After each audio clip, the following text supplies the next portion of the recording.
एक बड़ी अच्छी स्टोरी है, ओशो से सुनी थी। बूढ़ा इंसान अपने गांव के बाहर बैठा हुआ है, एक राहगीर वहां गांव से गुजर रहा है, उसको अपना गांव चेंज करना है, पुराने गांव से निकल करके आया है, ठीक है। तो वो उस वृद्ध इंसान से, गांव के बैठे बाहर बूढ़े इंसान से पूछता है कि ये जो गांव है, ये गांव के लोग कैसे हैं?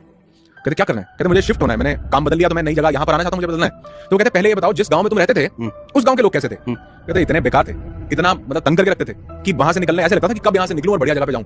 पर ये गांव के लोग कैसे हैं?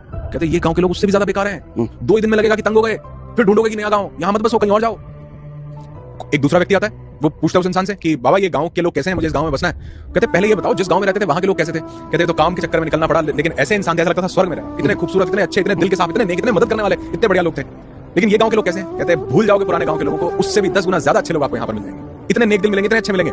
उस बाबा से किसी ने पूछा ऐसा क्यों बता रहे हो? कहते ये जैसी मनस्थिति से आए हैं वैसे ही ये इन लोगों को भी रिसीव करने वाले हैं। अगर किसी को लगता है पुराने लोग बहुत खराब थे तो यहाँ भी सब लोग खराब ही मिलने वाले हैं। अगर किसी को लगता है पुराने लोग बहुत अच्छे थे तो यहाँ उससे भी अच्छे लोग मिलने वाले हैं, क्योंकि लोग वैसे नहीं है जैसे वो हैं, लोग वैसे होते हैं जैसे आप उनको देखना शुरू करें।